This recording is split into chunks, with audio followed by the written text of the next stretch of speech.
João Espanha, convidado deste Closing Bell. João, boa noite. Amanhã teremos este debate do Estado da Nação. Portugal chega a este momento, depois de um período de alguma, eu diria, euforia com o comportamento que estava a ter e com o reconhecimento de ser o bom aluno da Europa, chega agora com uma dose maior de preocupação relativamente ao que tem de fazer ainda para este ano e para os próximos anos. Sim, eu diria que quer em relação ao ano corrente, quer em relação ao próximo exercício orçamental, tendo em consideração o acordo no Tribunal Constitucional que veio a julgar ou a declarar inconstitucional o corte nos subsídios no funcionalismo público, as coisas não estão famosas. Além disso, haverá que adicionar um certo...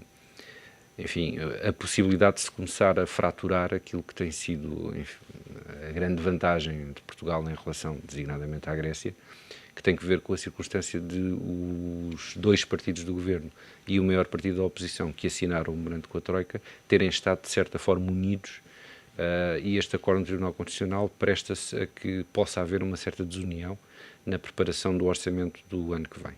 Mas, de facto, os sinais não são bons, os indicadores económicos, pelo menos os que conheço, são péssimos, a nível do desemprego, mesmo a nível do que é o suposto reequilíbrio da balança de transações correntes com um aumento de exportações. Eu tenho muitas dúvidas que esse aumento de exportações seja virtuoso, isto é, não tenho dados suficientes para saber, eventualmente por inércia da minha parte, mas tenho dúvidas que sejam verdadeiras exportações de valor acrescentado, etc., que estejam a sustentar a nossa economia, ou melhor, a nossa balança de transações correntes. Portanto, nesta fase, eu diria que o estado da nação é mau e tende a piorar. E olhando para os números, a grande questão agora é, de facto, como contornar essa decisão do Tribunal Constitucional a partir do próximo ano. Tem-se falado muito, obviamente, de um aumento da carga fiscal e nós aqui já falámos muitas vezes da carga fiscal e de como seria, não digo impossível, mas muito difícil voltar a aumentar essa carga fiscal e, sobretudo, com efeitos positivos. Como é sabido, há impostos para todos os gostos e feitios, não é? Há impostos sobre o rendimento, há impostos sobre o consumo, diretos, indiretos, por aí fora. Neste momento, olhando para o panorama da carga fiscal ou daquilo que é o sistema fiscal português, eu diria que estamos, embora a percentagem dos impostos sobre o PIB não seja ainda ao nível dos países nórdicos, a verdade é que, considerando que há uma fatia da população que não suporta impostos, seja por via da evasão fiscal, seja pelo facto de não terem rendimento, enfim, que justifique o pagamento de impostos, serem tributados, a verdade é que a nossa base tributável, no que diz respeito à incidência subjetiva, não é muito grande. E isso significa que estamos, de facto, um bocadinho pelos limites no que diz respeito ao imposto sobre o rendimento. No que diz respeito ao imposto sobre o consumo, aquilo que vimos da execução orçamental é que a receita tem diminuído, isto é, não tem crescido de acordo com aquilo que são as expectativas ou foram as previsões do governo e, portanto, isso parece ser um indicador de que pelo menos duas coisas estão a acontecer. Uma é a questão do desemprego, que afeta quer do lado da receita, quer do lado da despesa. Por um lado, diminui a receita porque as pessoas desempregadas não consomem e aumenta a despesa porque há que pagar os subsídios de desemprego e demais prestações sociais. Por outro lado, há uma clara contração do consumo, o que tem que ver, por um lado, com o menor rendimento disponível e, por outro, também com a crise de confiança que todos sentimos, sejam cidadãos, sejam empresas, sejam ricos, sejam pobres, seja o que for. Basta olhar para o comércio automóvel, o consumo de combustível, há uma série de indicadores que, de facto, dão nota de que Portugal está a parar.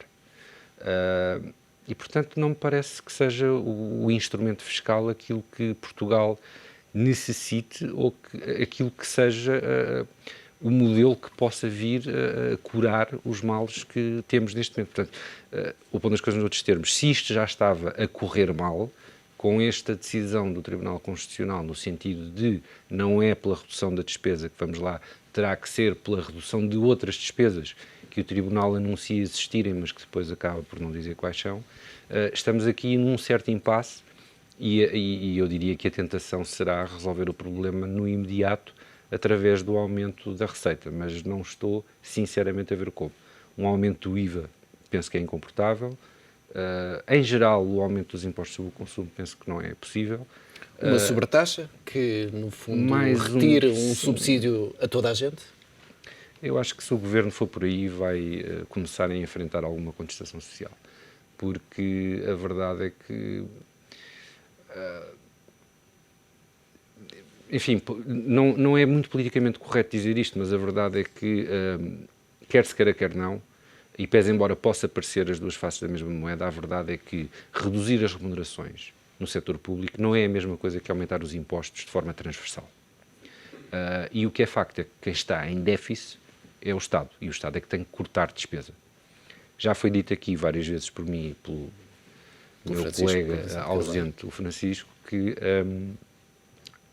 pelo menos do nosso ponto de vista, esta fórmula de cortar os subsídios do funcionalismo público serviria como um paliativo para que, mais tarde ou mais cedo, se começassem a reduzir os efetivos da função pública, porque, ao que parece, será aí que estão as tais gorduras de que o Governo falava, porque mais do que isso não estamos a ver.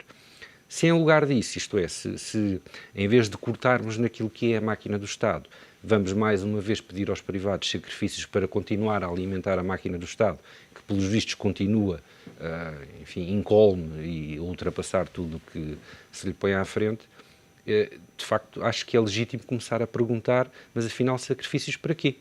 Se o Estado não muda... Quando as metas começam a não fugir ser atingidas. E a não ser atingidas. Portanto, mas o sacrifício, afinal, é para quê?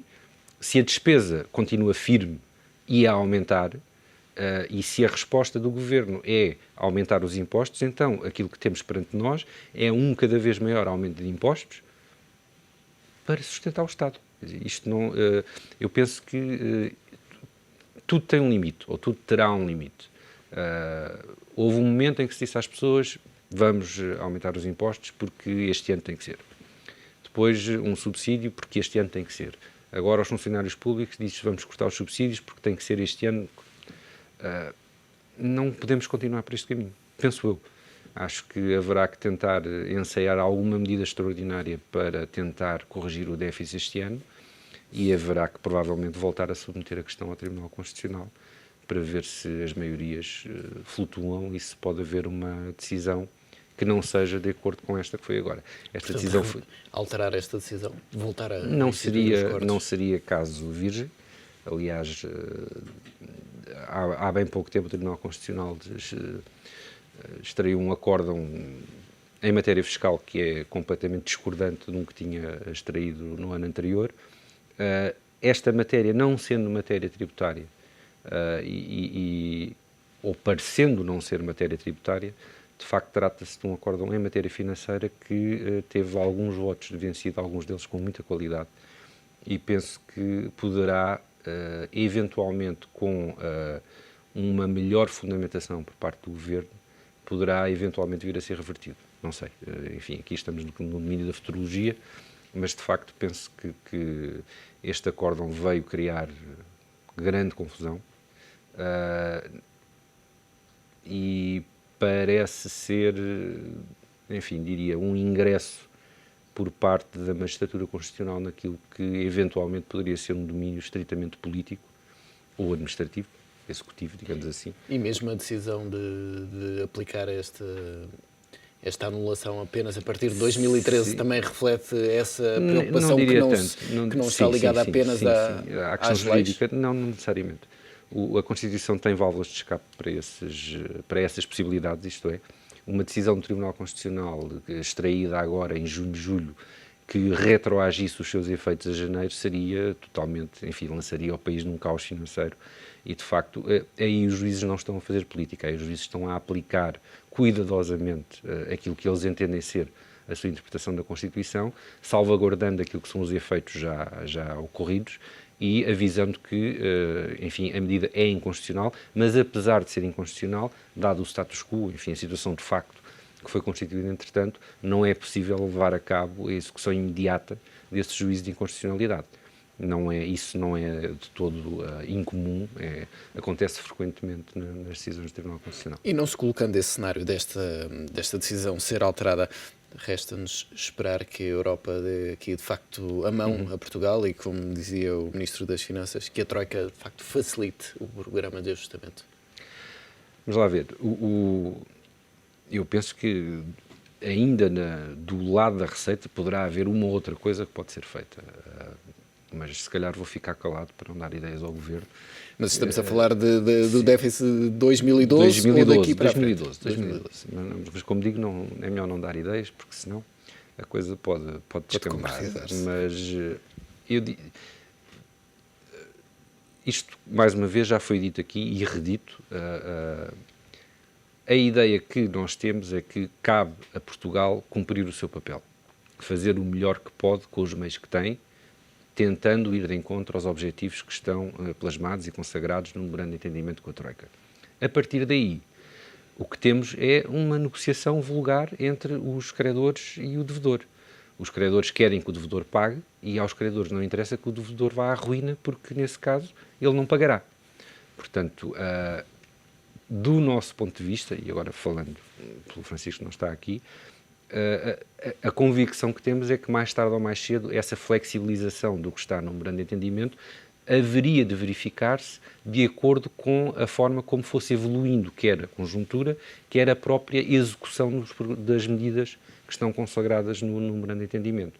E, portanto, isto para dizer que cabe-nos a nós fazer força para tentar ir até ao fim, mas mais tarde ou mais cedo a flexibilidade terá que acontecer, porque, enfim, estamos a falar de pessoas inteligentes. A própria Troika fará essa avaliação. Fará essa avaliação e o facto do Sr. Mário Draghi ter vindo dizer não pode haver, enfim, isso são avisos à navegação, acaba por ser, de certa forma, um conforto para o Governo, verificar-se que do lado de lá não estão já, isto é, não há abertura por enquanto, mas essa abertura, enfim, todos nos lembramos daquela cena do Sr. Schäuble com o Sr.